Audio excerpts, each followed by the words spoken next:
What you dump down the drain could ultimately end up in creeks and rivers and has the potential to taint your drinking water.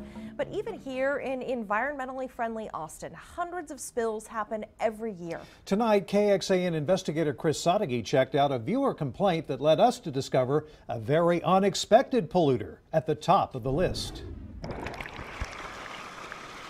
Clean water is a valued resource, and that's why this cannot be a trash can. They are not meant for any type of disposal. In fact, only one thing is allowed in. Stormwater and stormwater only. But there are enough bottles, trash, and chemicals to keep Stan Tyndall busy. Pretty big problem. We have 10 full-time investigators. Stan and those investigators at Austin's Watershed Protection Department respond when a citizen complains. If you put something in here, it goes into creeks, lakes, and streams. And if they find you, they could fine you. We always like to educate first. The more egregious the action becomes, the more stiff the penalty. Like back in 2011 when an insulation company paid a $40,000 fine because employees washed lacquer thinner into drains that trickled into this water quality pond near Mopac and 183.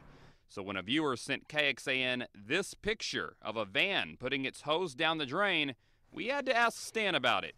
The only reason they would have a hose down in here is to discharge their waste. And they're not supposed to be doing that. They should not be doing that. We did a search of the van's license plate, and it led us to Flooring Warehouse. Soda spills, beer spills, you never know what you're going to pull out. The company let us talk to employee Nick Aiello to show us how the job is supposed to be done. And Nick says in the carpet cleaning business, there's no telling what flows in and out of these hoses. You can only imagine, I mean, what the stuff we see. You see that. What's the first thing that pops in your head? It's just never something anybody would ever want to see. It just really actually just kind of upsets you. Aiello says it's lesson number 1 for carpet cleaners. These white sanitary sewers are where they're all trained to empty their tanks. And when word about this picture got back to Flooring Warehouse, all employees got a refresher except the one who was responsible. No, he no longer, he did leave the company. They took us back to training just to make sure that, all the other technicians knew. The city did not fine Flooring Warehouse, but Watershed Protection gave them this friendly reminder on how to do it correctly, something they created because of previous problems with carpet companies. When we requested a list of violations from the department, we found that carpet companies, restaurants, and apartment complexes were all common offenders, but none of them were at the top of the list. No, the top 3 names were employees at a city agency, Austin Water. How do 3 Austin Water employees end up at the top of this list? So anytime wastewater is spilled onto the ground, we report that. This video is from inside the pipes that carry wastewater beneath the city, and you can see buildup and clogs that sometimes cause them to crack or damage, and that causes a spill. Kevin Kohler at Austin Water says the names on the list aren't at fault, but the employee who reported the spill. And each spill they treat like an emergency. When a spill occurs, it's a potential health and safety and environmental issue, so it's the highest priority for Austin Water Utility.